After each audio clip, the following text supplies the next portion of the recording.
Thank you for joining us again for the second session of our series, Why Choose an International Curriculum for Your Child. We are delighted to see such a strong turnout once more. And in our previous session, we dwell into the Cambridge curriculum. Today, we will be focusing on the International Baccalaureate program. And we trust that by the end of this session, any remaining confusion between the two curriculums will be resolved. So now it is my pleasure to introduce Mr. Tariq Sayeed, our expert speaker for today's session. Mr. Tariq is working as an IBDP coordinator at JB International School Mumbai. Before this, he has also worked at the Doon School and Genesis Global School, Noida. And he has vast experience in teaching and IBDP coordinatorship. I request you all that once the program starts, you can put your queries in the question box, in the chat box, and I will be taking questions from there. And please feel free to ask as many questions as you want. Don't hesitate. And our whole details of email ID as well as phone number will also be available in the chat box. Over to you, Mr. Tariq. Thank you, Ms. Poonam, for the nice introduction.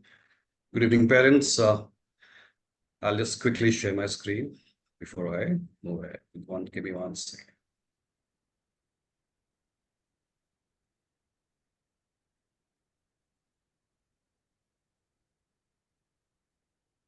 Can you confirm, ma'am, if you can see the screen? Yeah. The screen is there. If you can just make it this. full screen, that will be much better. Yeah. Honestly.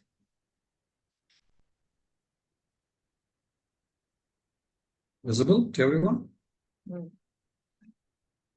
Yeah, right. It's better now.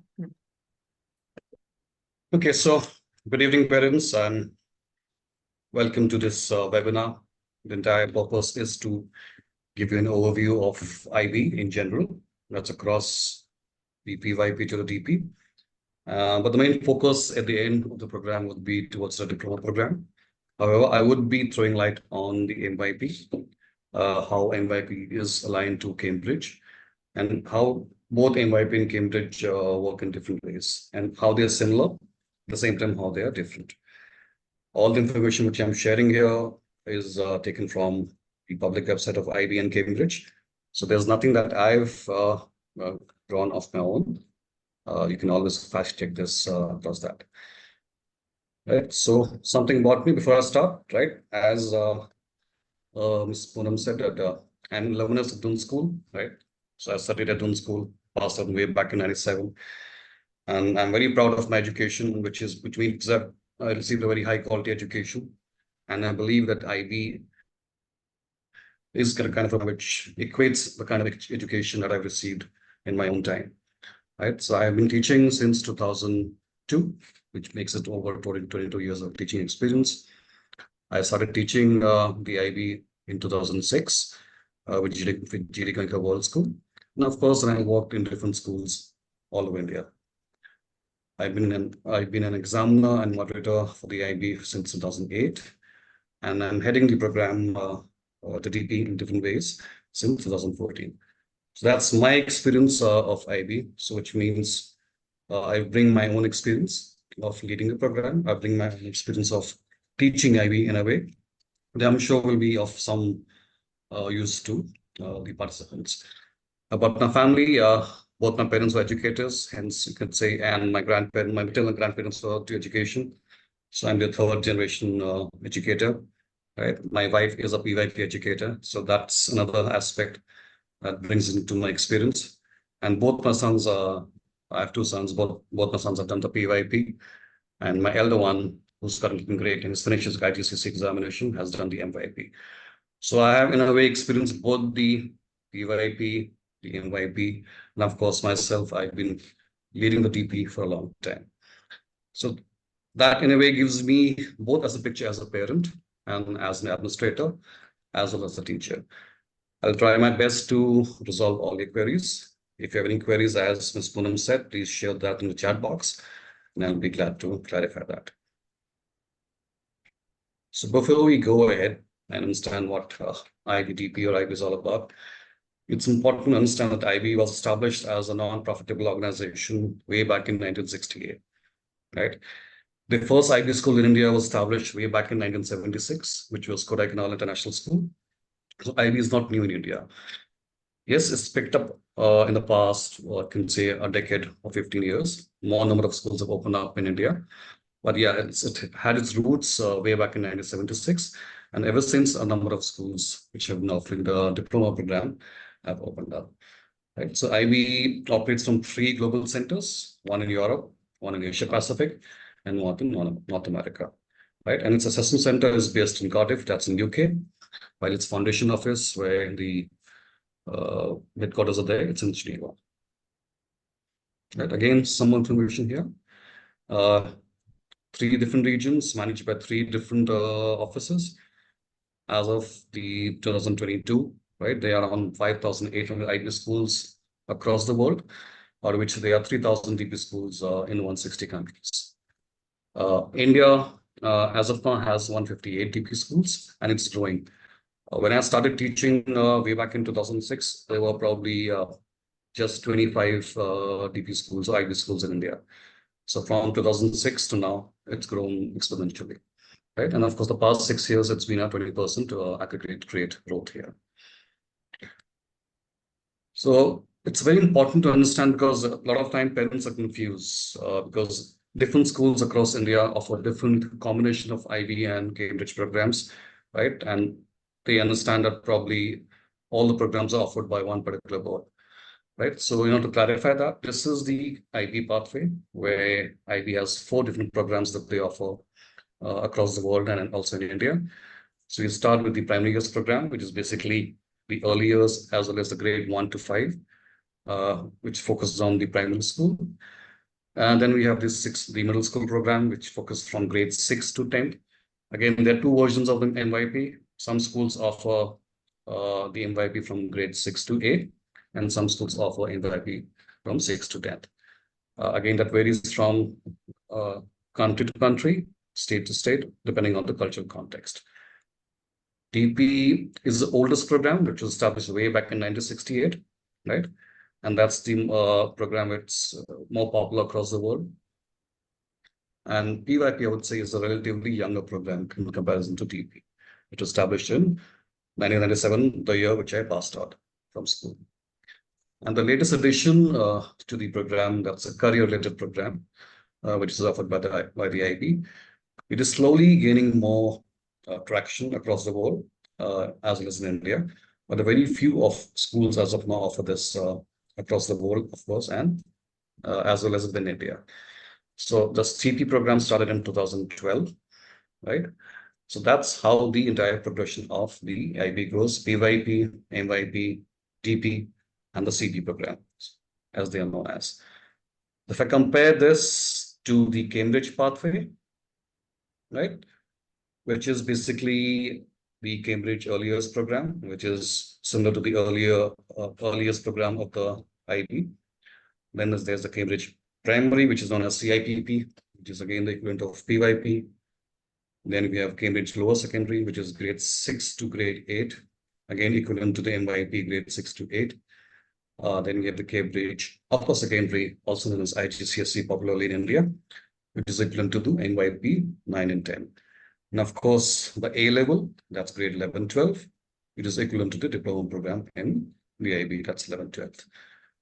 If you compare this with the previous IB pathway, all have similarities and all have its own differences as well.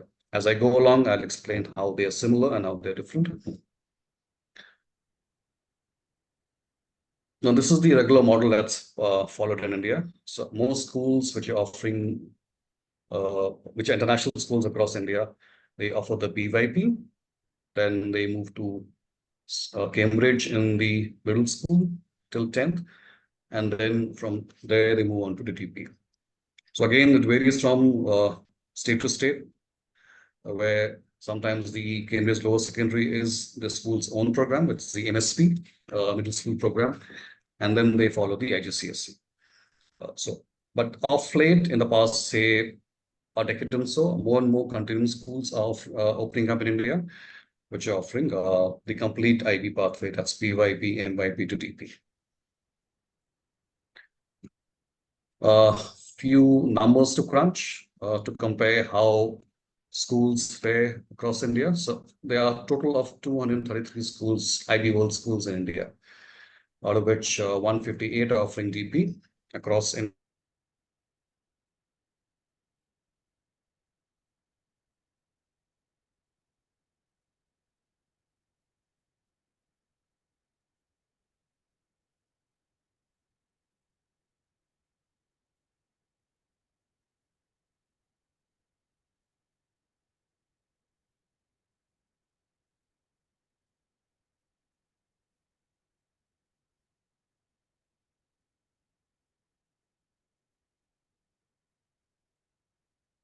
Tariq, you have been muted. You're not audible. Ruchika, can you just check, please? Yeah, I think he's. Now, Yes. I'm audible Yeah, now? now you're audible. Yeah, now you're Your screen, yeah, you need to share your screen again. Again? Yeah, I think you lost the connection somewhere. Okay, I'll share again. 1 second. Yeah.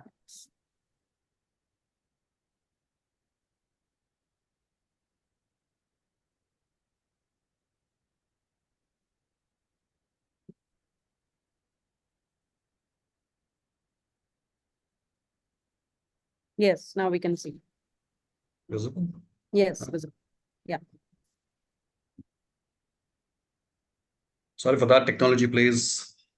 So, can you tell me where I lost connection? Here or for this? this was the one. This was the one. So, did I finish this? Yeah, Or you have finished. okay, great. So if you compare IB schools versus Cambridge schools across India, right, and compare that with CBSE. So I would say IB schools and even the Cambridge schools are not even 1% of CBSE schools across India. However, there's a reason for this, why that's only a small 1%, because it caters to a very small nation segment of the market.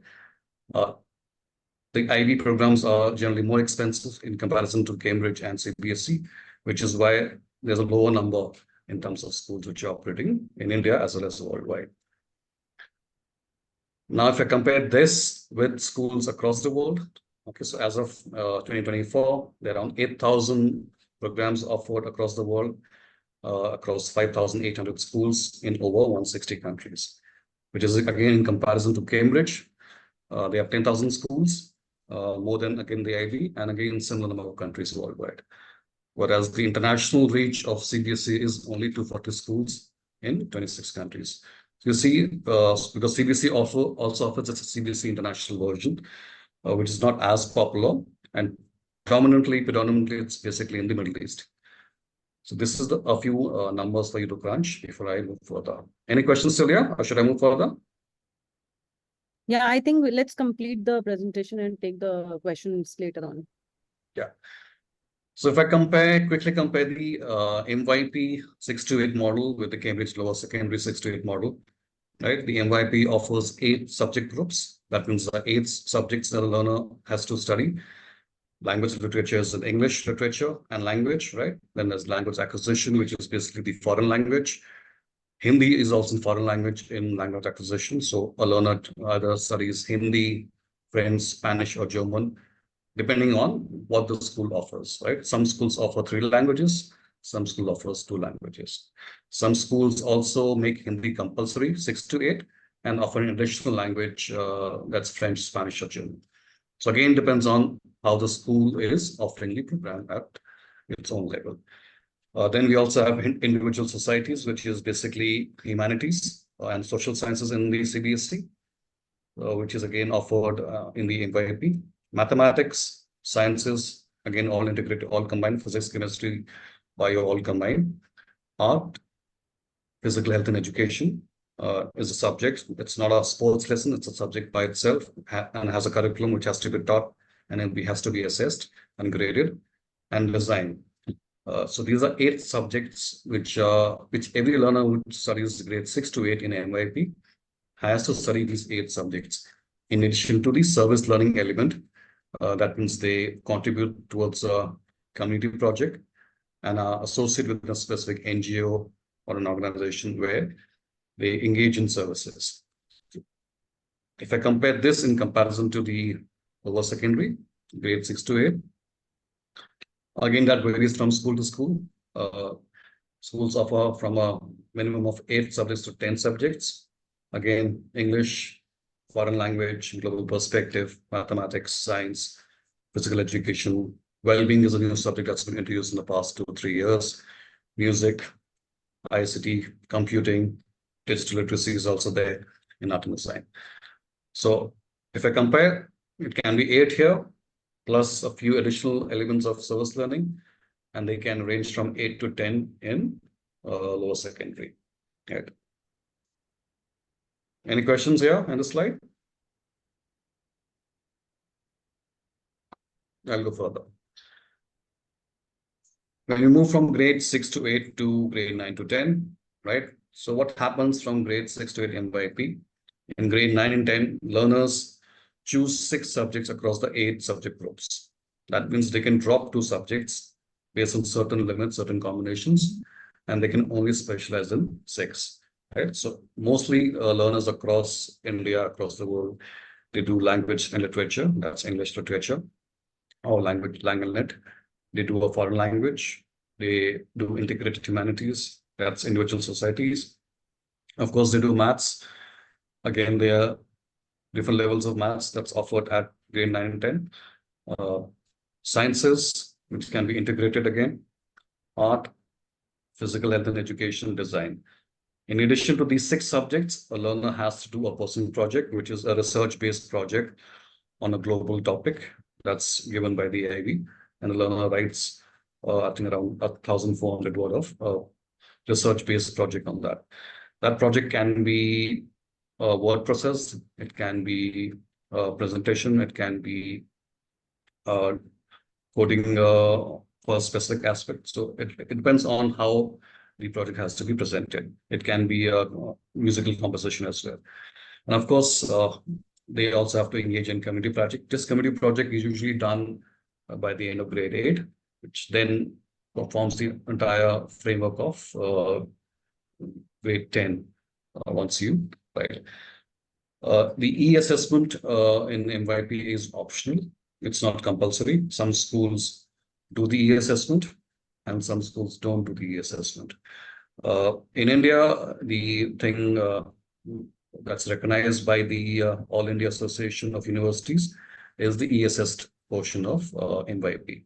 A lot of schools are offering a school-based assessment model, which probably later part of life may become a factor in terms of getting visa after grade 12. So, and of course, passport renewal as well. So my advice is, if you're doing an MYP in grade 9 and 10, do the e-assessment model and not the school-based model. Again, 6 subjects here, plus 2 additional things in grade 9, 10. And then again, in IGCSE, you choose between 7 to 10 subjects on average. A lot of people study 8 to 10 in India. In UK, I've seen people studying 13 to 12 subjects, and they study from the 5 different groups that are presented here. So again, language and literature is one group. Languages, that's the foreign languages. Again, Hindi is a foreign language in this group. Humanities, again, humanities, you have different subject here. History is separate. For geography, there's global perspective. Okay. Then there's mathematics. Again, there are different levels of mathematics. There's international mathematics, there's extended mathematics, and there's additional mathematics. So depending on what proficiency you want to go at, you choose the level of mathematics. Sciences again are offered as pure sciences, that's physics, chemistry, and bio, or as coordinated sciences. That means it's a combination of all 3 sciences, and it leads to a double award in the IGCSE. So that means you study one subject, but the grade that you get is 2 separately for that science. There is an option of combined science also for learners who are not very good in science, but that's the least preferred option, because if you take combined science, then taking mainstream science in grade 11, 12 will not be possible.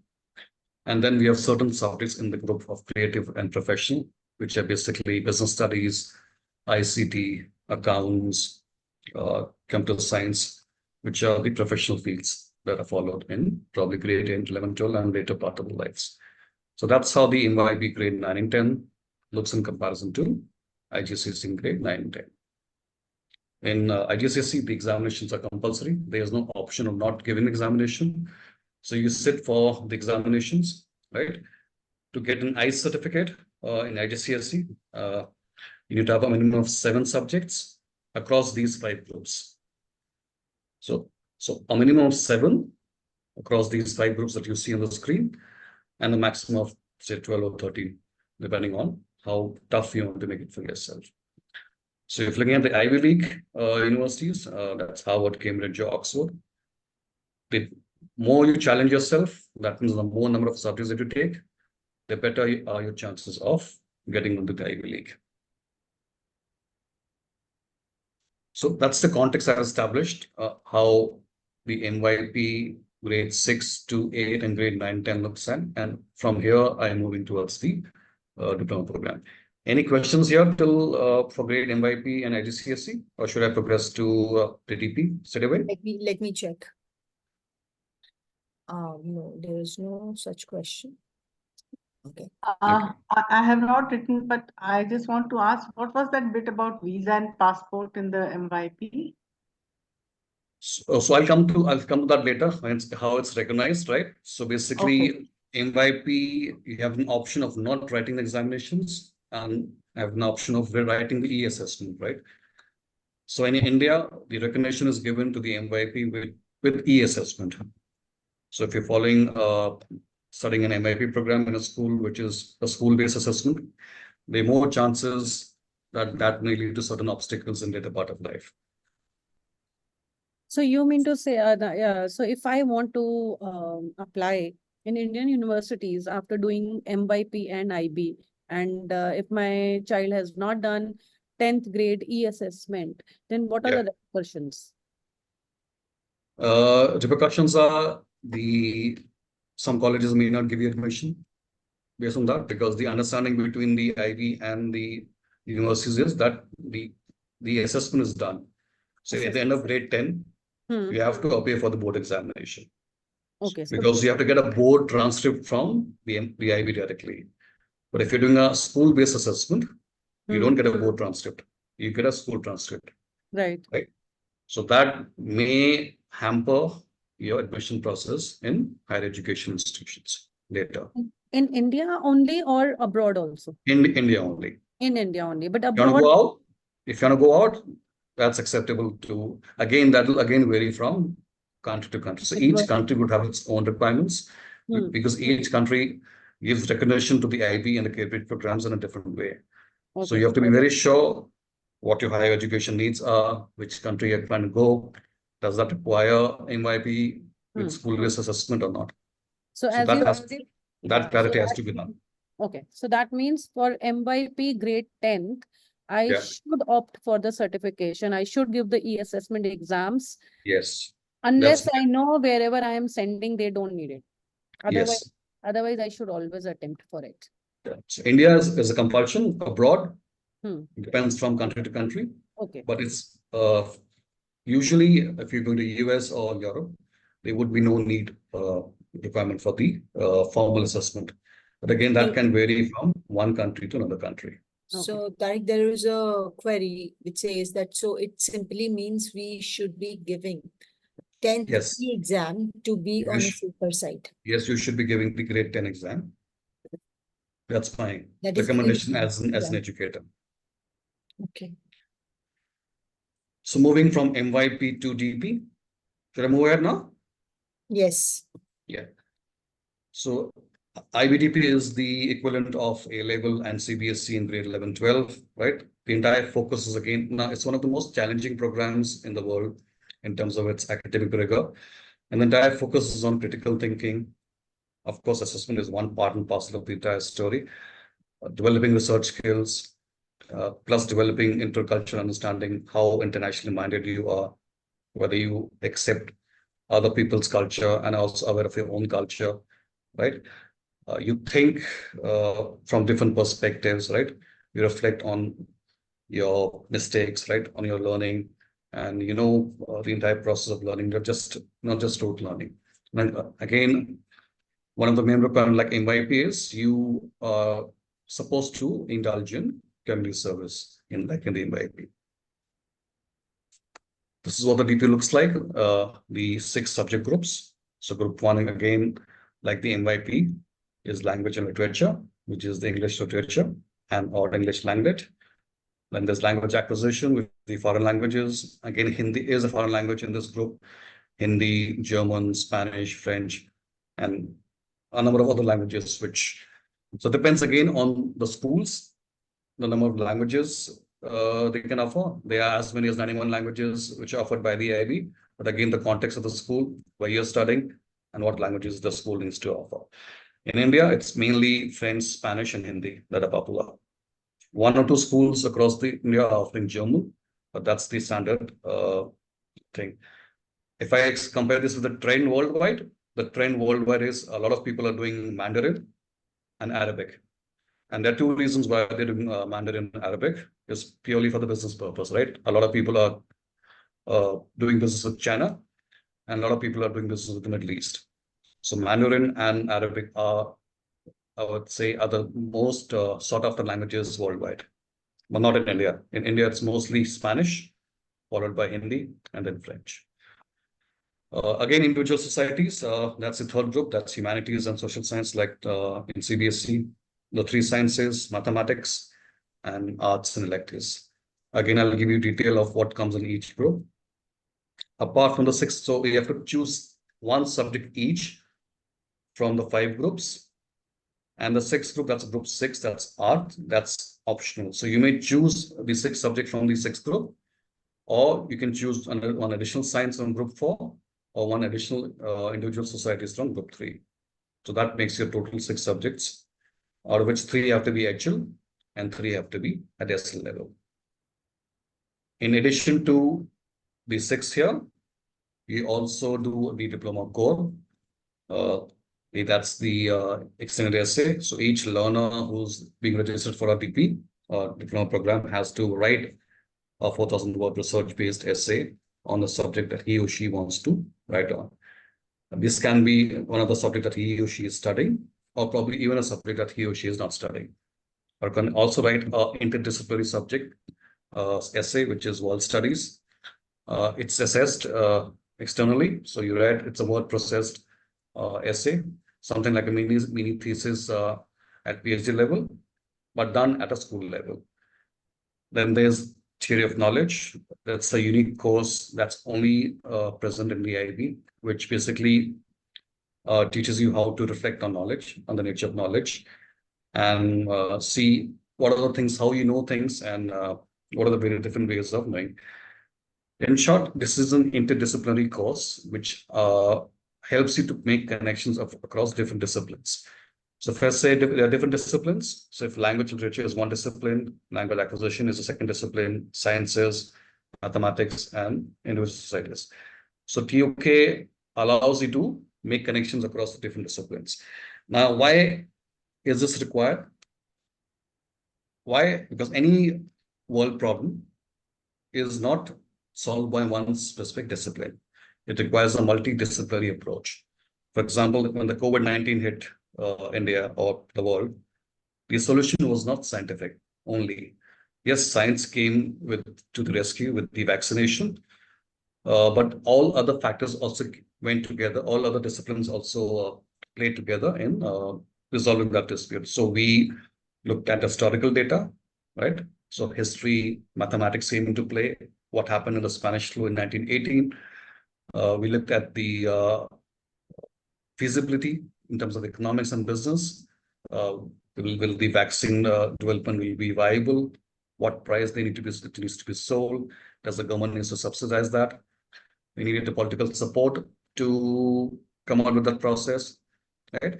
And of course, the psychological aspect of how will the world at large accept a vaccination, so any vaccine that takes 9 years to develop and we fast track it to probably 1 or 2 years, how the human element will take to it. So any world problem, whether it's poverty, whether it's epidemic, needs a multidisciplinary approach. And which is why learners at school level needs to understand that I'm not just studying maths, science alone. Maths and science are interconnected. Maths and economics are interconnected. Literature that we study is also in a way interconnected. That gives me a context to my knowledge. So TUK is the only subject across the world and is not being offered by any board across the world. And that's the unique differentiation of the USP of the IB. So TUK, and the third aspect that's compulsory for the kids to do is to engage in a portfolio building. They engage in creative pursuits. For example, if you like to play music, you follow music as a hobby, you learn new instruments, you compose a piece of music, or probably you are good into debating, you take part in immune activities, you are a script writer, you write newsletters for the school, you take part in the book club of the school. So all creative pursuits, which we call as sometimes known as clubs and societies in school, are part of creativity. Activity is that it is expected that every child in DP needs to maintain a healthy lifestyle and indulge or engage in physical activities. That's playing sports in school, or probably doing gym at home. The entire aspect is that they need to follow a healthy lifestyle. And of course, engaging in community service. So as a standard expectation, every learner in the diploma program is supposed to have 18 months of continuous balance between creativity, activity, and service. This is not graded by the IB, but without this portfolio, you don't get the IB diploma. Also, CAS helps you to make a college portfolio profile, because if you're not doing the IB and you're doing the A level or you're doing the CBSE, you have to make this profile a portfolio separately. But within the IB, it is part and parcel of the education. And you are, by compulsion, in a way, engaging in 3 different strands of creativity, activity, and service. So if I were to say how IB is different from A-level or CBSE or ICSE or any other board in the world, the diploma core is the main differentiating factor. These 3 elements are not present in any other program across the world, including India. That's why it's unique. As I said, the 6 groups are there. You have learners to choose 1 course from each group, right? From group 1 to group 5, 3 offered at higher level, and 3 are offered at a standard level. And of course, the students must complete the compulsory code. That's the E, TOK, and CAS. This is how a typical subject offering is like across the, if visible to everyone around, right? Yes. So different languages, business management, economics, history, global politics. I'll again just move this up a bit so that you can see. Psychology, ESS is again an interdisciplinary subject. That means it is both humanities as well as a science. So those kids who don't want to take a science or humanities, they usually take up environmental system and societies. Again, in sciences, there's biology, chemistry, physics, design technology, computer science, and again, environmental system and society. In mathematics, again, there are 2 different streams: mathematics approaches and analysis, that's called AA, high level and standard level, and mathematics application and interpretation, high level and standard level. Those learners who want to do engineering usually do maths application analysis, that's AAHL. And those who want to do a pursue career in economics and finance, they do AIHL. Group 6 is optional. In group 6, mostly it's visual arts. Some schools do offer theater and dance. And some schools do offer film as well. But group 6 is an optional group. So if a learner does not take group 6, he chooses one additional science or one additional individual societies as a whole.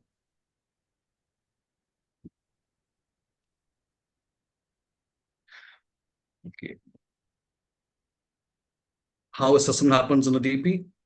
Again, the focus is not rote learning, the information.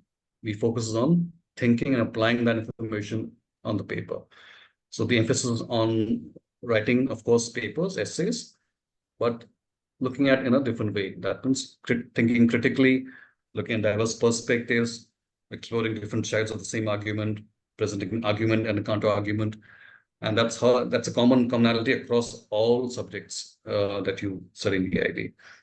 Like CBSE and like A level, there's an external exam that's done in May. All the examinations they finish in 3 weeks' time in comparison to probably CBSE and A level, which may extend beyond 4 to 5 weeks. Right? Each subject has a minimum of 2 to 3 papers, which carry 80% to 85% weightage, right? And each subject also has an internally assessed coursework. So again, if I have to compare how IBDP is different from A level, every subject in the IB has an internal assessment, which is assessed internally but moderated externally, and that carries a weightage from 25% to 30%, depending on the subject that you are studying.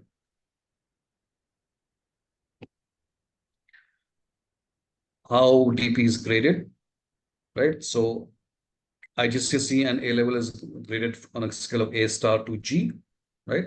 CBSE gives the percentage in grade 11, 12, whereas in grade 10, they give again letter grades. In DP or in IB, even in the MYP, they are marks-based assessments, but every overall mark is converted to a grade. So lowest grade is 1 and the highest grade is 7. So if there are 6 subjects overall, the maximum that you can get in the IB is 42. And the 3 additional grade points that you get are from the XNSA and TOK. So 42 plus 3 make a total of 45 in the IB. To pass in the IB, both as a requirement for diploma as well as for recognition in India, you have to get a minimum 24 across the 6 subjects and the diploma core. Few statistics again, based on last year of 22, right? So 45 is the maximum that you can get in the DP, right? Less than 1% of the world population get a 45 out of 45. 13%, around 13 to 12% of the world population fare between 44 and 40, and 23% between 35 to 39, and of course below that. The average grade worldwide is 32 out of 45, and the pass rate of diploma candidates is 86%, which has again come down in the recent May 23. So from 86%, it's come down to 79% because they've come back to the pre-COVID level marking. Okay, moving ahead.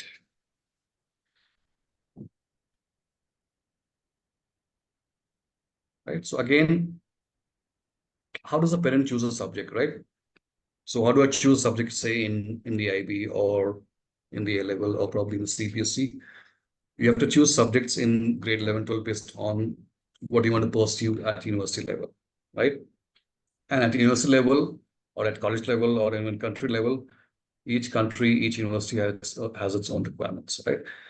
We have certain courses which require mandatory subjects to be studied at grade 11, 12, right? For example, if you are to pursue medical in India, you have to have physics, chemistry, and biology, right? If you're going to pursue engineering in India, you have to have physics and chemistry.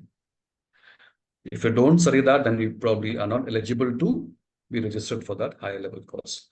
So it's very important that when you're deciding a subjects in grade 11, 12, you're very sure what you want to apply, what are the required subjects for that university or for that competitive examination, right?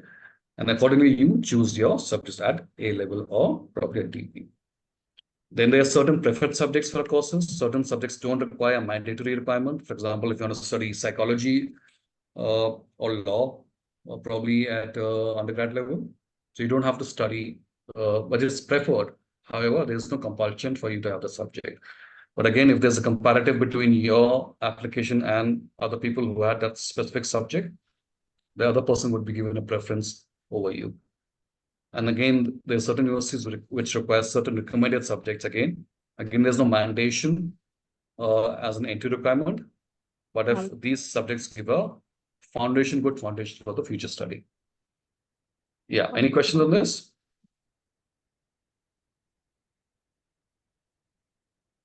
Mr. Ruchi, should I go ahead?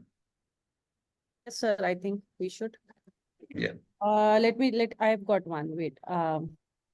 What is the right age for the child to decide the subjects he wants? That's a tricky question, right? So a lot of parents decide subjects for their own kids. I would say 95% of parents in India decide subjects what my son or daughter should do. That's the incorrect approach, right? So you have to look at the learner's interest as well, what the learner wants to do. But yes, the going practice in India, of course, is that the parents will decide what they should do. Also, learners are not very sure of what course they need to do at probably grade 10 level, which is why it's very tricky to choose subjects, and which is why CBSE and A level make it more hard, because when you take CBSE or A level, you have to be very sure what you want to pursue. So unless you're very sure what you want to pursue, I don't advise you to take A level or CBSE. IB keeps the option opens. So you can have an open combination, and based on open combination, you can either pursue, say, engineering or pursue economics and finance field, right? But A level and CBSE, once you choose a specific stream, then it's difficult to change that. So either if you do medical, if you decide to study medical in India, of course, you take physics, chemistry, and biology as compulsory subject, and probably maths. You don't do a fifth or sixth subject. And of course, in IB, you do physics, chemistry, and biology, right, as a requirement, but you would still have 2 more additional subjects to work from. So I have one more question, sir. Yeah. Suppose my child is in grade 8 and doing an MYP, right? So do MYP offer me to choose subjects in grade 9, or is it like the whole 9th and 10th, I don't get to choose any subjects? Like in IGCSE, we get to choose the subject, right? So basically, MYP offers 8 groups, right? The one which I showed earlier. Right. Right. If I go back to it. 1 second, give me 1 second. Right? Right. These are the 8 groups. All 8 are compulsory. The only choice comes here is in language acquisition, where you have language choice, whether you do Hindi, French, or Spanish. Otherwise, all 8 are compulsory in grade 6 to 8. There's no choice. But 9, 10. 9, 10, you choose 6 out of the 8. 6 out of the 8. Okay. With certain combinations. But then the sciences means I can choose all 3 sciences, right? No, it's in the integrated science again. It's a common integrated science. The way we have in CBSE in 9th and 10th, we only have a science subject which has all 3. Combined science it is. Yeah, combined science or integrated science. Whereas in so basically, you study all sciences together here. Yeah. Whereas in IGCSE, we can choose separate subjects also as physics, chemistry, maths, or physics, chemistry, bio, or I can choose combined science also in IGCSE, right? Yeah, that's true. Mr. Tariq, there is another question which says that, just a minute, it's gone now.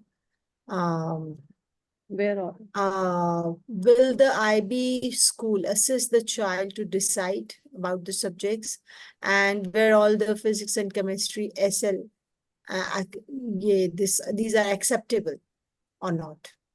I think, will IB school assist the child in deciding so? Let's continue with that one. At which grade level? Grade 11, 12 level, or grade 9, 10 level? 9, 10, you anyway said that it's a common thing, integrated science. So I don't think so either way, the IB school has the provision of counseling parents is done at grade 9 level, grade 9, 10 level. by the college counselor. Every school is supposed to have a college counselor. Mm. Plus, the DP coordinator also does part of the counseling where he or she suggests what should be the correct option. So as I move across again, I'll give you a clear idea. There are lots of queries. I think we should go for this once again. And there's another question that where all is physics and chemistry SL acceptable? If you're doing engineering, physics SL is not acceptable. You have to have physics HL, right? So if you're planning to do engineering, it's physics HL and maths AA HL. Those are two combinations. I see. So chemistry SL is acceptable in the engineering? Yes, chemistry SL is acceptable. So you can do chemistry SL, physics HL, and maths AHL. Even in India, it is acceptable? Yes, it's acceptable in India. Okay. So again, these are combinations again. So if you're looking at engineering, it's acceptable, but the recommendation is should be HL. Right? If you're looking at engineering, you can take SL, but the recommendation is HL, right? However, as someone said that, what if my child is not very sure of what course to pursue, right? So the recommendation is here that you should take economics or psychology or business management or history at HL level and chemistry at SL level. So that your career path remains open. Right now, here the career path is only engineering. But if I convert this economics HL to SL to HL and chemistry from HL to SL, my career path for economics and finance is also open as well as engineering. So both are fine. Both are open. Then if I'm planning to pursue liberal arts, right? This is again a kind of a combination where most kids take language at HL level, probably psychology or history or global politics at HL level, right? Some people may want to pursue arts or drama or theater, and AISL is the lowest level of maths because for liberal arts, you don't need a higher level maths. So you choose AISL level, right? If you're looking at design as a combination to pursue in India, again, physics SL may be acceptable. Certain design courses require physics, right? But physics SL in that case will be acceptable. You don't have to have HL physics for that design course. But if you're going for an architecture course, for example, that course may require physics HL. But again, that will vary from college to college, university to university, and country to country. So that's why you have to be very sure while choosing at grade 10 level, at the end of grade 10 level, where my child has to study in India and abroad. If he is going abroad, what are the requirements in that specific country, in that specific college, in that specific university? And based on that, you choose the required subjects or the preferred subjects or the recommended subjects. All this counseling has to be done by the school, wherever you're planning to study. Okay, there's another question. What is maths, AI, and AA? Maths, so there are two levels of maths, right? Like in IGCSE, there are three types of maths. There's additional maths, there's extended maths, and there's international mathematics, right? Similarly, in IB, there's approaches and analysis and application and interpretation. Approaches and analysis is mainly meant for engineering. So high level of approaches analysis, and if you're planning to do engineering, that is the maths you have to take, right? If you plan to take pursue your career say in economics and finance, you can take AASL as well as AIHL. Okay. Another query is that could you give us some examples of extended essay? Is this just a word thesis or a model along with it? It's a word, it's entirely a word processed thing. So you basically write, you choose a topic in a specific subject. Yes. Right? You finalize a research question, and then you write a 4,000 word research paper on that research question. So it's on a similar line like a thesis, but at a school level. School level. The word limit is less. Word limit is 4,000. 4,000. As Maximum compared to thesis, I'm saying. Yeah. So Okay. thesis has, of Um, course, goes beyond 10,000 words or 15,000 words, but the maximum word limit is 4,000 words. Mr. Rajiv Kohli has written that based on experiential learning and aptitude and his passion must decide, the child must decide about the subject. Very rightly said. Okay. So the next one is chemistry mandatory for engineering and maths and physics? Chemistry is mandatory in India. It may not be mandatory in certain countries abroad. But again, as I said, you'll have to be very sure which country, which university, what are the requirements, because certain courses in certain countries, as well as in India, require certain required subject. That means they are mandatory. So certain engineering courses, chemistry will be a compulsion. Like in India, you have to have chemistry to follow.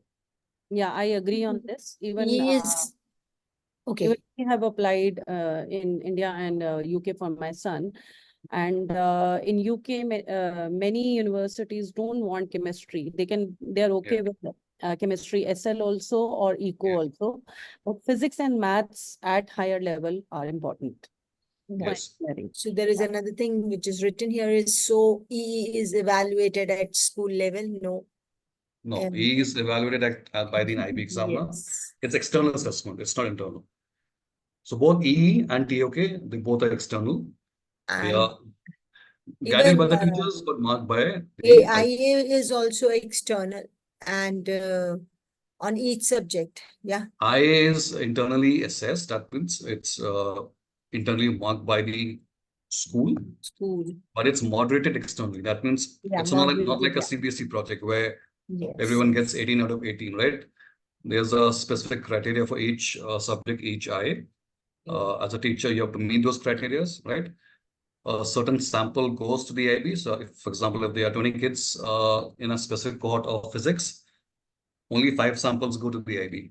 Those 5 samples are marked by an IB examiner. For example, I'm an IB examiner for business management, so I'll mark those 5 samples. If those 5 samples marking is at par with the required understanding of the assessment criteria, the marks of the other 15 candidates will not change. Right? But if there's a variation in marking, either there's undermarking or overmarking, the examiner was marking those 5 samples, he or she will increase or decrease the grades for those 5 samples, which will impact the other 15 kids as well. Yeah. So that's why teachers have to be very sure when they're marking internally, it has to be in line with the expectation and the IB assessment criteria. Assessment criteria. So basically, IA is in all the subjects the child has to do, and the word limit is 2,000 words. IA is there in all the subjects, but it varies from subject to subject, right? Now, if I go back, the IA in language literature will be a oral, individual oral. That means a learner has to speak, or for example, if he's doing HL, for 15 minutes non-stop on a specific text. So he studied a text, a drama or a poem. He has to speak on that based on what passage or what text he's chosen for 15 minutes. Same thing for language acquisition. There are individual orals. Again, there are topics and subtopics, or probably a picture or prompt given to the learner. And the learner has to speak non-stop for the next 10 minutes. That's recorded, marked, graded internally, uploaded on the IB system, and graded again. That sample is moderated by the IB. In business management, it's 1,800 word of research project on a issue faced by a specific business. Again, a research question on that. In economics, it's a portfolio of 3 commentaries on micro, macro, and international trade, each of 750 words. In history, I'm sure Ms. Poonam would have a better view since she taught history IB. Again, there's a different IA, which will vary. I think, Ms. Poonam, if you correct me, if it's 1,600 words, or it's more than that. Around 2,000 words. 2,000 words. Yeah. In global politics, again, there's a different IA. In psychology, it's an individual experiment. Again, a different. So every subject in IB would have a different set of IA There is no fixed word Criteria. count, right? It will vary from each subject. In sciences, you do an experimentation on a specific research topic or question, and based on that, you write a word process document. In mathematics, again, you approach a mathematical problem, right? You use mathematical knowledge, and again, you write a specific, I think, 1,000 word of document there. So again, it will vary from subject to subject. So if I conclude this part, so it says that your subjects are one thing where you have to give the exams, and Yeah. your other things are IA, EE, GOK, and CS, that is the community service, which along with your general studies should go hand in hand. So it's a very vast criteria, I think. So that's why it was one of the most rigorous program across the world, as well as a good program. Why? Because the entire onus is not on end of 2-year assessment.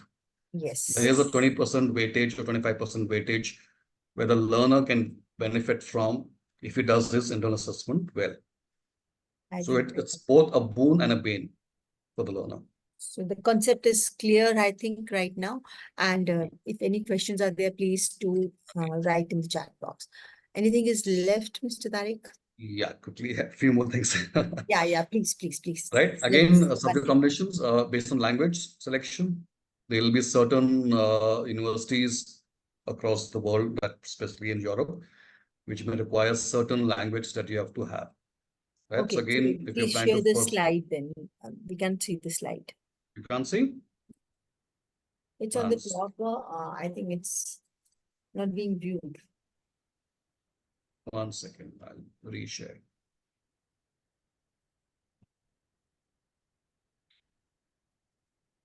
Visible now? No. Oh, yeah, it's on the side. Yeah. Okay. So again, language options, like the subject options, you have to be very sure if there's a language requirement for a specific course in a specific country. For example, if you want to do engineering in Germany, then German would be a requirement. Although of late, a lot of German colleges and universities have started offering the course in English, but yeah, there are specific universities which may require German as a language, right? So you have to also be sure if you want to pursue something in, say, France, probably a fashion course in France, there may be a requirement for French of a specific level which you have to go, because the course may not be in English, right? If it's in English, then a requirement, but if it's in the local language or the native language, then again, that language requirement will come in place there. Okay, again, science subject requirement, like in India, there's 3 sciences. However, if you want to pursue engineering or medical in another part of the world, you may just have bio and chemistry. You may need not have physics as a requirement. So I'll quickly go through that. I'll skip this again now. Can an IBDP learner pursue engineering, medical, and CLAT and other competitive examinations in India? Yes. However, it is not advisable. Why it's not advisable?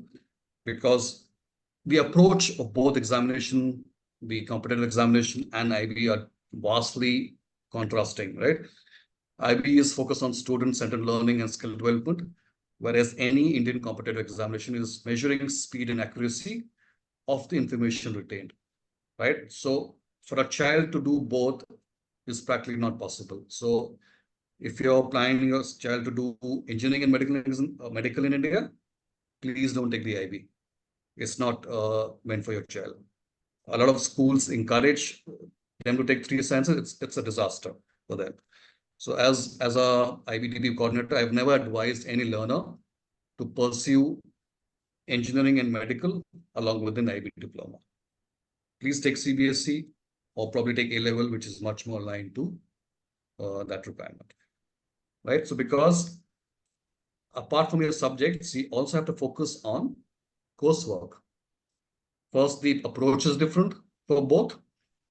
And then every subject has a coursework which requires additional focus. And for a competitive examination in India, you have to prepare additionally apart from the regular day-to-day learning like that you do.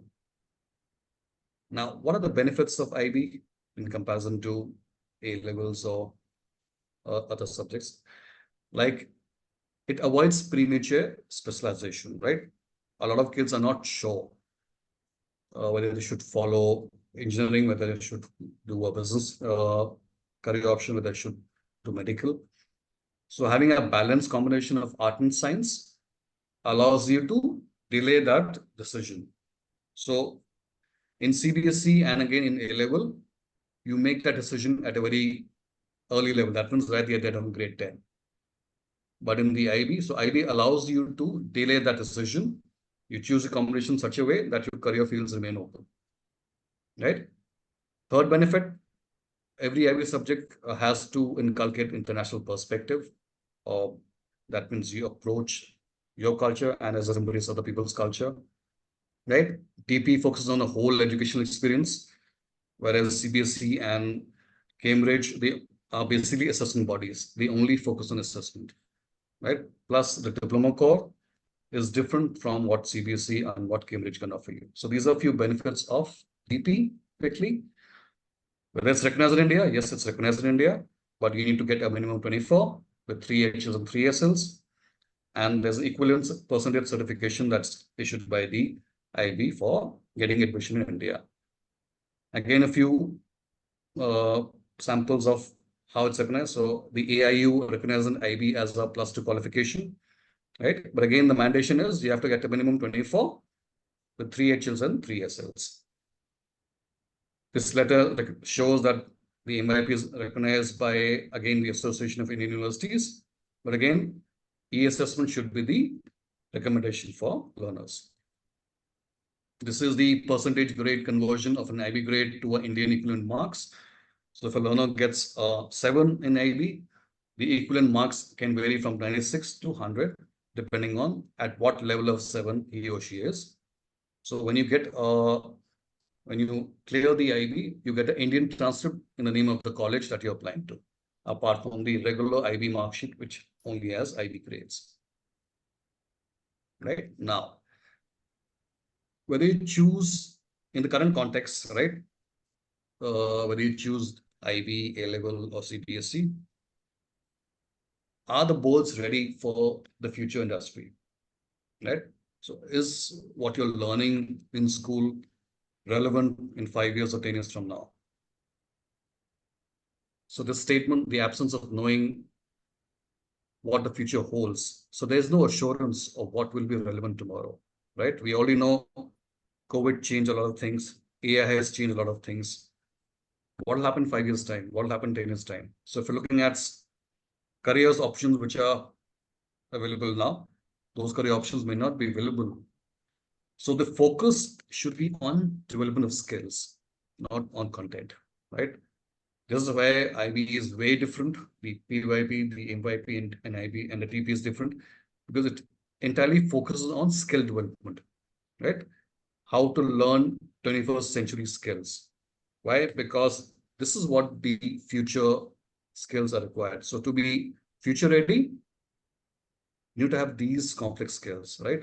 And this is not taught in CBSE.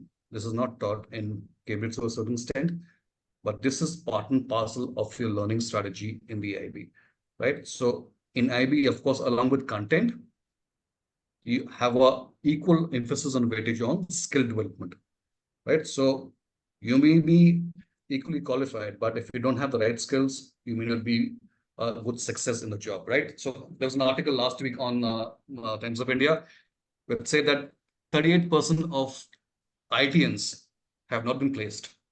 And there's a reason why they've not been placed, right?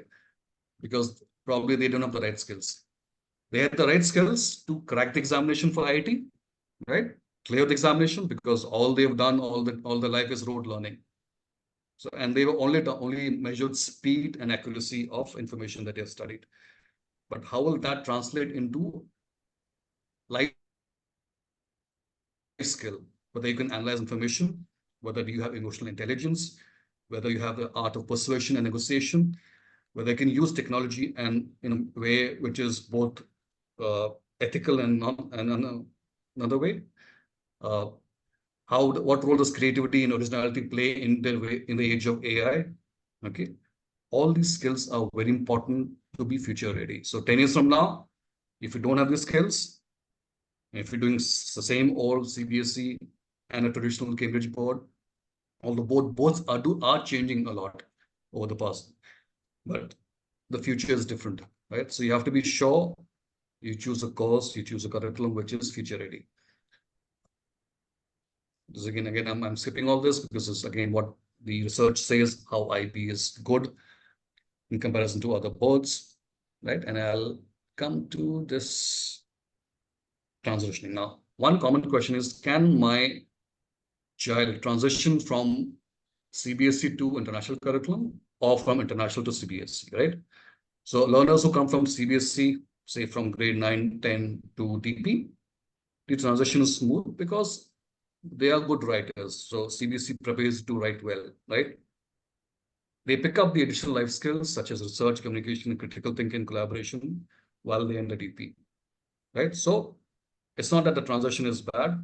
The transition is better because since they're good writers, right, they are able to transition well into the program. And it's the reverse, right? When the international curriculum kids move from, say, IGCSE to CBSE, they are even much better placed because they have studied a broader range of subjects, right? They have also picked up life skills, which are research, communication, critical thinking, collaboration, which in turn will help them to do better than the CBSE counterparts. So it works both ways. Okay. Is IB expensive? Yes, it's expensive. And there's a number of reasons why it's expensive, right? Schools are mandated to spend a large amount of money on teachers' professional development, infrastructure, resources, accreditation, and there's a re-accreditation process every 5 years. So that is why the IB curriculum or the IB boards are more expensive than CBSE and Cambridge, because there's a mandation on part of the schools to invest a large amount on the teachers' professional development. Right? Again, a quick comparison between A-level and IBDP. In the IBDP, learners choose 6 subjects, whereas in A-level, they only choose 4 or 3.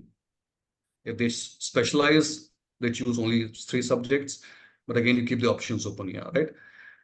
In the IBDP, there's a coursework which carries a weightage from 20% to 25%, again, vary from one subject to another subject.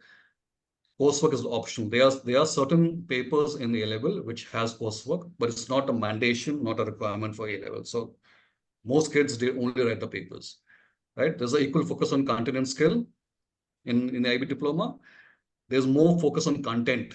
It's a more rigorous, more in-depth study in A-level and in CBSE. So there's more emphasis on content, right? So it's 360 hours in A-level as compared to 240 hours at the IB diploma level. Right? There's a diploma core in the IB. There's nothing like that in the A-level. And the college portfolio for A-level candidate has to be made separately. So overall, this is a much more balanced, much more value for money as compared to A-level, I would say. How does IB compare with CBSE in Cambridge? Again, quickly. Holistic education. I will not go into much details. There's more focus on intellectual, personal, emotional, and social learning skills. Cambridge has that, but it's again more on academic rigor and practical skills. Again, the focus is more on subject-specific knowledge. Here, the focus is more on global perspective. And CBSE is only rote learning. So the holistic is more in the IB as compared to Cambridge and CBSE. Global recognition and mobility. IB is highly recognized and widely recognized across the world. So is Cambridge. CBSE is more localized. It has recognition, but not as much as Cambridge and IB. But in comparison, IB is much more recognized worldwide in terms of its rigor. It's broad and balanced in case of IB, right? They are internal assessment projects and exams. Cambridge has flexibility, right? They choose in-depth study, but it's only exam focused. So there is no coursework option. That means that the entire grade in a Cambridge exam or a CBSE exam is on last exams. What they do in the past 1.5 years is not relevant there. However, in the IB, since they are coursework, that helps the learner attain a better grade at a later time, right? Skill development. So both Cambridge and IB focus on skill development, but there's a large requirement of that in the IB as compared to Cambridge. So again, in Cambridge, because it's in-depth study, they don't spend that much on critical thinking, and practical skills. They do have it and parcel, but there is no formal training given to teachers on that, which is again is the mandation of training which is required to be given. Most schools do that. Most schools ensure that different skills are implemented in class. There's a process of that, and all that is captured, right? CBSE is changing, right? So the new NEP is more on building skills. Skill India is that one initiative, but there's a long, I would say a long distance dream. It's probably another 20 years from now where CBSE would be probably at some level where Cambridge and IB are, but I'm sure by that time IB and Cambridge would be far ahead. Teacher training quality, again, so again, IB requires a mandatory training for every subject in the school, right? Which is much more expensive as compared to Cambridge. Cambridge again has not a mandatory requirement. So some schools may offer training to the teachers, but any IB school in India or across the world has to get the teachers training, and that's a large part of the professional development budget, which is why the IB is much more expensive as compared to the Cambridge and CBSE. CBSE training is there and it's varied, but there's inconsistent level being implemented across the board, across the country. So there's no consistency of training, which is why there's glaring lack of trained teachers across the board.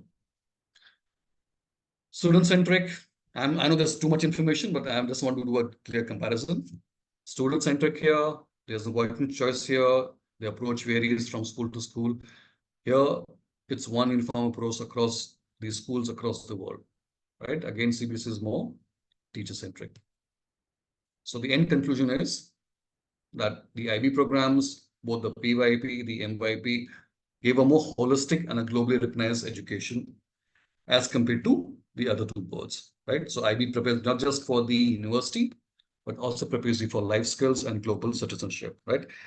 And we need future leaders who are aware of their rights and the responsibilities, not just people who are just rote learning and going up the marks. With this, I come to my end of my session. Yeah, so I'll Okay. just read out few questions Yeah. which are there. So, so only students planning to apply abroad should study IB? No, IB is good for kids who are planning to pursue career in India. But if they plan to pursue a career in engineering and medical, then IB is not for them. If they plan to pursue a career in liberal arts, economics, finance, they will be far ahead of these CBSE counterparts. I cannot see the chat over here. Just a minute, let me see. I think we don't have more questions, ma'am. No, there are questions. We are okay. Okay, here it is. For GEAT and IIT and NEET, Yeah, can the child take IB?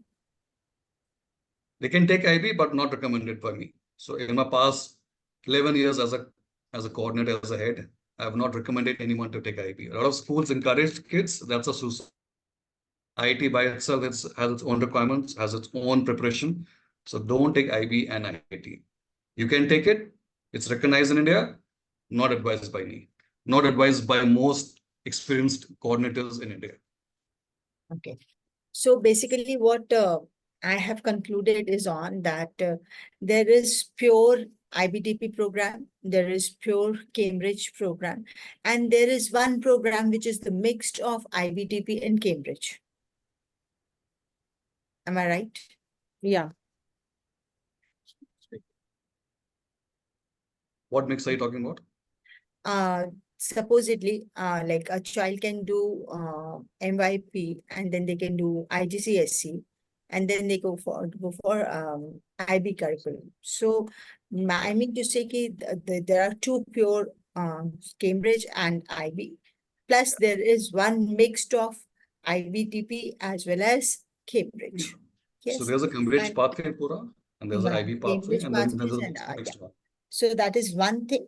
Another very important thing and interesting thing about IBTP, I have noted down, is that it makes children develop skill. What I see from your discussion at the end of this discussion, what I have taken out the conclusion is that IBTP is majorly working on 21st century skills, where they are making the children risk taker, they are making them critical thinker, and they're not only working on that, but at the same time, they're also working on their value-based education by introducing community service, as well as where they have to do IAS, EE, though it's a very vast curriculum.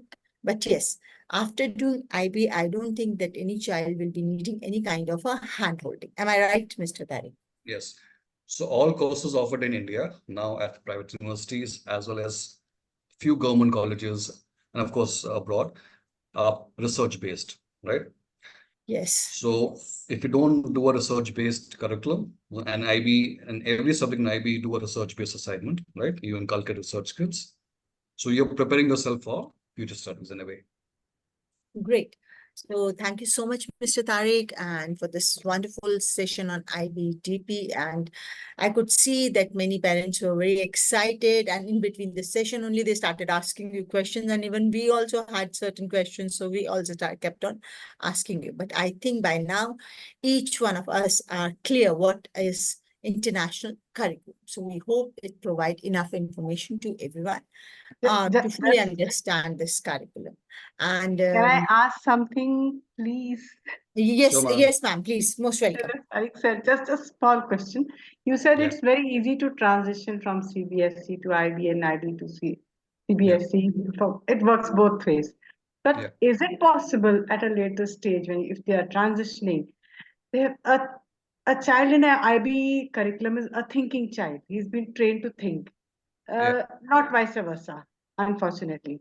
So keeping that in mind, will it be really feasible for a child to transition so easily from CBSE to IB? How can he From suddenly start thinking? He's used to rote memorization. From CBSE to IB? Yeah. So that's how you pick up those And vice skills, right? versa too. So most Yeah. schools, like I remember our school kids who came from CBSE offered a bridge program for 2 months, April, May, where they were taken through the different aspects of the program, including research skills. Which grade was this in? This was in grade 11. So Level. BP starts in July and August. CBSE grade 10 finishes in March. So April, May was a time where a lot of schools in India, they offer the bridge program or the BP foundation program in April and May. So all those kids who come from CBSE, they undergo this two months of foundation program. And that's entire focused on building on critical thinking skills, communication skills, right? Analyzing research papers and so on. So by the time they are in, yes, they do take some time to adapt to it. But eventually, since they're good writers, because they also have to be good writers, right? Since they're good writers in CBSE, they pick up these visual skills and they become a better wholesome package for them. Thank you.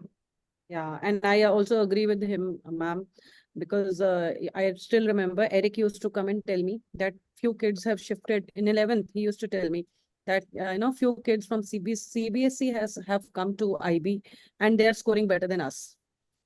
Yeah. So I remember Aviral Kapoor in our school, right? Yes. He came from CBSE. Yes. So he was doing much better than the kids who came from ITCSE. Yes. So there was a mixture of both those things, right? Alga ma'am, what basically it is all about your writing skills. Once if you've learned that, then there is no problem whether it is IB or IGCSE. Even in IB also, if you can give a critical answering, you will not be proved wrong. So the thing is that basically now this is what NEP is also saying, that we have to make the children critical thinker. Though it will take some time, but yes, very soon, Indian curriculum will also be standing there where they make the children risk taker and will work on their skills. So I think that's a very nice answer, Mr. Tariq, which you gave. And the bridge courses always help the children to. And the most difficult choices, there'll be 10 people with the same marks, the same degrees for one job, right? And it all boils down to your skill sets, right? So all of you may be from IIT Delhi or IIT Kharagpur, right? With the same probably background. But the job seeker is looking not for a person who has knowledge. Your job seeker is looking for a person who has the knowledge and the skills, Correct. Multitasking, basically. right? Correct. So skills is what takes you ahead, not knowledge. If you have Yes. knowledge, it's good. But if you don't have the skills, that knowledge is no use. So application of the knowledge is very important. I agree there. And which is why 38% of the IITians have not been placed this year. Thank you so much, Mr. Tariq. Very Thank nice you. session. Thank Thank you. you, Thank you, Rishika, all, Poonam ma'am. ma'am. And Last with question, this, feasible? any other query is there? My name is Aishwarya. Yes, Um, Miss Ashwarya. Yeah, please. Good evening and thank you for this wonderful session. Tariq sir, the question goes out, keeping in mind like there are a lot of new schools, or rather schools are existing, but with IB being introduced in schools. So how can we gauge like the teaching quality, and if there is any accreditation that we could really look out for in schools for pursuing IB? See, all schools that offer the IBDP or the NIP have to go through that accreditation process. That means before they authorize to offer the program, all teachers have to be trained by the school. So that amount is already spent. They also have the requisite infrastructure in place. They also have the requisite resources in place. Only once all this is in place, then the IB will authorize them, and then we'll review it every 5 years. Okay. In the meanwhile, the school also has to consistently have a budget for the next 5 years, which they have to submit to the IB. That this is the amount you're spending on, say, professional development and so on. So, right. So, as a parent, it will be difficult for you to gauge, but that's why the schools which offer the program are expected to have those things in place. Okay. And one other thing is that like if like obviously if we have done IB, the child goes abroad, what is the probability of these children getting well placed in India? So my son is doing he's just finished IGCSE. He did PYP and MYP. He's finished his IGCSE exams. So he'll be doing DP here. He's preparing for NID. And be preparing for a Bachelor of Design course for IT Delhi and IT Bombay. I have no plans to send him outside. But why I want him to do IB is because the range of subjects that he's going to study and the level of depth that is going to go. Say he wants to do he wants to do art and design. He wants to become probably a graphic designer or a fine art career option. So the amount of the depth of the visual arts art subject in IB is way more than what he would get in CBSE. So what he's going to do at school level will be what a CBSE kid would do in college level. So he's already 3 years ahead of his peers at CBSE, right?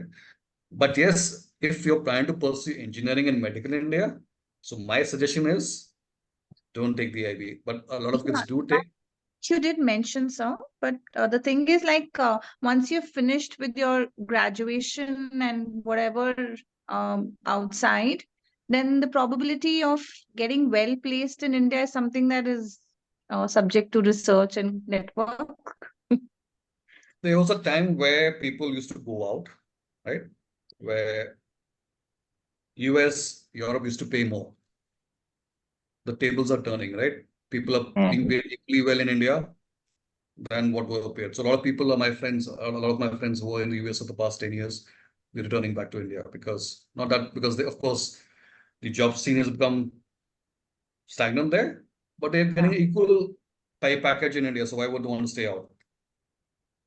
See, we all are teachers by profession, and I would like to add upon it that only teaching or only board cannot do everything.